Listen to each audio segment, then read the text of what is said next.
आप सभी भक्तों का मेरे YouTube चैनल राधे कृष्ण में हार्दिक स्वागत।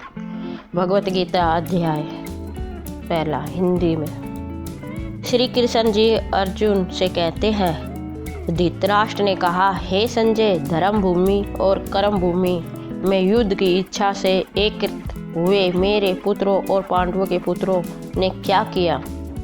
संजय ने कहा, हे राजन, इस समय राजा दुर्योधन पांडु पुत्रों की सेना के व्यूह रचना को देखकर आचार्य द्रोण के पास जाकर कह रहे हैं, हे आचार्य, पांडु पुत्रों की इस विशाल सेना को देखिए, जिसे आपके बुद्धिमान शिष्य द्रौपद पुत्र धृष्टद्युम्न ने इतने कौशल से व्यूह के आकार में सजाया है। इस युद्ध में भीम तथा अर्जुन के समान अनेकों महान शूरवीर और धनुधर हैं। विराट और द्रुपद जैसे भी महान योद्धा हैं। धृष्टकेतु, चेकितान तथा काशीराज जैसे महान शक्तिशाली और पुरुजित, कुंती भोज तथा सेव्य जैसे मनुष्यों में श्रेष्ठ योद्धा भी हैं। युधामन्यु जैसे महान पराक्रमी तथा उत्तमौजा जैसे अत्यंत शक्तिशाली सुभद्रा का पुत्र अभिमन्यु और द्रौपदी के पुत्रों सहित ये सभी महान योद्धा हैं। हे ब्राह्मण श्रेष्ठ, हमारी तरफ के भी उन विशेष शक्तिशाली योद्धाओं को भी जान लीजिए, और आपकी जानकारी के लिए मेरी सेना के उन योद्धाओं के बारे में मैं बतलाता हूँ। मेरी सेना में स्वयं आप द्रोणाचार्य, पितामह भीष्म, कर्ण, कृपाचार्य, अश्वत्थामा, विकर्ण और सोमदत्त का पुत्र भूरिश्रवा जैसे योद्धा हैं, जो सदैव युद्ध में विजयी रहे हैं। ऐसे अन्य अनेक शूरवीर भी हैं, जो मेरे लिए अपने जीवन का बलिदान देने के लिए अनेक प्रकार के अस्त्र शस्त्रों से सुसज्जित हैं, और यह सभी युद्ध विद्या में निपुण हैं। इस प्रकार भीष्म पितामह द्वारा अच्छी प्रकार से संरक्षित हमारी सेना की शक्ति असीमित है, किंतु भीम द्वारा अच्छी प्रकार से संरक्षित होकर भी पांडवों की सेना की शक्ति सीमित है। अतः सभी मोर्चों पर अपनी अपनी जगह शिस्त रहकर आप सभी निश्चित रूप से भीष्म पितामह की सभी ओर से सहायता करें। तब कुरुवंश के वयोवृद्ध परम प्राप्ति पितामह भीष्म ने दुर्योधन के हृदय में हर्ष उत्पन्न करते हुए सिंह गर्जना के समान उच्च स्वर से शंख को बजाया। तब पश्चात अनेक शंख, नगाड़े, ढोल, मृदंग और सिंह आदि बाजे अचानक एक साथ बज उठे। उनका वह शब्द बड़ा भयंकर था। तत्पश्चात दूसरी ओर से सफ़ेद घोड़ों से युक्त उत्तम रथ पर आसीन योगेश्वर श्री कृष्ण और अर्जुन ने भी अलौकिक शंख बजाए। हृदय के सर्वस्व ज्ञाता श्री कृष्ण ने पंचजन्य नामक अर्जुन ने देवदत्त नामक और भयंकर कर्म वाले भीष्मसेन ने पौंड नामक महाशंख बजाया। संजय ने कहा, हे राजन, कुंती पुत्र राजा युधिष्ठिर ने अनंत विजयी नामक और नकुल तथा सहदेव ने सुघोष और मणिक पुष्पक नामक शंख बजाए। श्रेष्ठ धनुष वाले काशीराज और महारथी शिखंडी एवं धृष्टद्युम्न ने तथा राजा विराट और कभी न हारने वाला सात्विक राजा द्रौपद एवं द्रौपदी के पांचों पुत्र और बड़ी भुजा वाले सुभद्रा पुत्र अभिमन्यु आदि सभी ने अलग अलग शंख बजाए। उस भयंकर ध्वनि ने आकाश और पृथ्वी को गूंजमान करते हुए धृतराष्ट्र के पुत्रों के हृदय में शोक उत्पन्न कर दिया।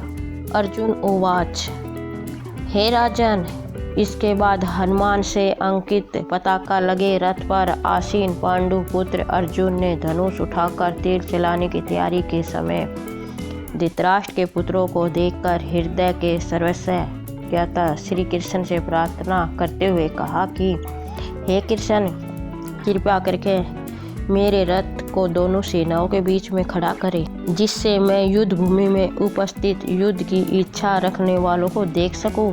कि इस युद्ध में मुझे किन किन से एक साथ युद्ध करना है।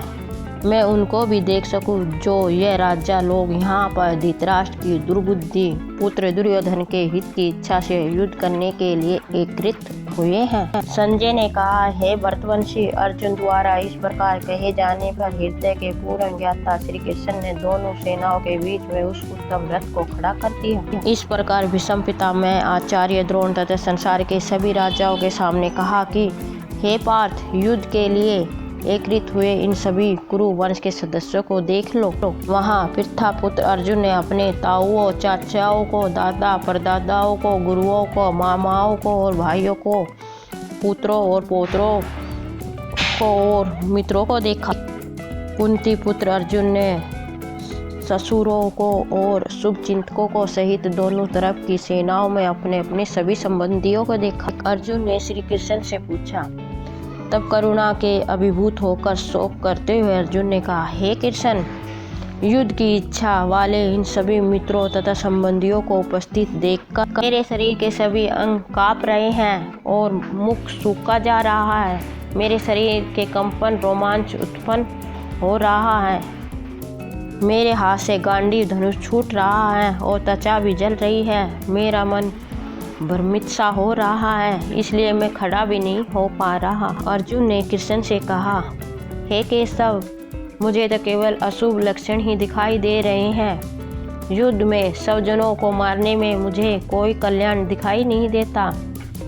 हे कृष्ण, मैं न तो विजयी चाहता हूँ और न ही राज्य और सुखों की इच्छा करता हूँ। हे गोविंद, हमें ऐसे राज्य सुख अथवा इस जीवन में भी क्या लाभ है जिनके साथ हमें राज्य आदि सुखों को भोगने की इच्छा है, जब वह ही अपने जीवन के सभी सुखों को त्याग कर इस युद्ध भूमि में खड़े हैं। गुरुजन, परिवारजन, पुत्रगण, पितामह, मामा, ससुर, पौत्रगण, साले और सभी संबंधी मेरे सामने खड़े हैं। हे मधुसूदन, मैं इन सभी को मारना नहीं चाहता, भले ही यह सभी मुझे ही मार डाले। तीनों लोकों के राज्य के लिए भी मैं इन सभी को मारना नहीं चाहता, फिर पृथ्वी के लिए तो क्या ही। हे जनार्दन, धृतराष्ट्र के पुत्रों को मारकर हमें कौन सी प्रसन्नता मिलेगी, बल्कि इन मारकर तो हमें पाप ही लगेगा। हे माधव, अतः मुझे धृतराष्ट्र के पुत्रों को उनके मित्रों और संबंधियों सहित मारना उचित नहीं लगता, क्योंकि अपने ही कुटुंब को मारकर हम कैसे सुखी हो सकते हैं। यद्यपि लोभ के कारण इन भ्रमित चित्त वालों को कुल के नाश से उत्पन्न होने वाले दोष दिखाई नहीं देते और मित्रों से विरोध करने में कोई पाप दिखाई नहीं देता। हे जनार्दन, हम लोग तो कुल के नाश से उत्पन्न दोष को समझने वाले हैं, क्यों न हमें इस पाप से बचने के लिए विचार करना चाहिए। कुल के नाश से सनातन कुल धर्म नष्ट हो जाता है तथा धर्म का नाश हो जाने पर संपूर्ण कुल में अधर्म फैल जाता है।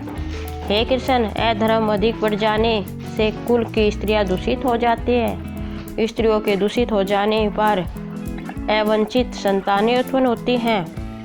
अवंचित संतानों की वृद्धि से निश्चय ही कुल में नकारकीय जीवन उत्पन्न होता है। ऐसे पतित कुल के पितृ गिर जाते हैं, क्योंकि पिंड और जल के दान की क्रिया समाप्त हो जाती है। इन अवंचित संतानों के दुष्ट कर्मों से सनातन कुल धर्म और जाति धर्म नष्ट हो जाते हैं। हे कृष्ण, जिनका कुल धर्म नष्ट हो जाए, ऐसे मनुष्य को अनिश्चित काल तक नरक में रहना पड़ता है, ऐसा हमने सुनने में आया है। अहो, कितने आश्चर्य की बात है कि हम लोग बुद्धिमान होकर भी महान पाप करने को तैयार हो गए हैं, तो राज्य और सुख के लोभ से अपने परिजनों को मारने के लिए आतुर हो गए हैं। यदि मुझे अस्त्र सहित विरोध न करने वाले को धृतराष्ट्र के पुत्र हाथ में शस्त्र लेकर युद्ध में मार डाले, तो भी इस प्रकार मरना मेरे लिए अधिक से कर होगा। संजय ने कहा, इस प्रकार शोक से संताप हुआ मन वाला अर्जुन युद्ध भूमि में यह कहकर बाणों सहित धनुष को त्याग कर रथ के पिछले भाग में बैठ गया। इस प्रकार उपनिषद ब्रह्म विद्या तथा योग शास्त्र रूप श्रीमद् भगवत गीता के श्री कृष्ण अर्जुन संवाद में धर्म कर्म युद्ध योग नाम का पहला अध्याय संपूर्ण हुआ। हरिओम तत्सत। आपको मेरा वीडियो कैसा लगा कमेंट बॉक्स में अवश्य बताएं और जय श्री कृष्ण अवश्य लिखें। मेरे वीडियो को लाइक शेयर व सब्सक्राइब करें। धन्यवाद।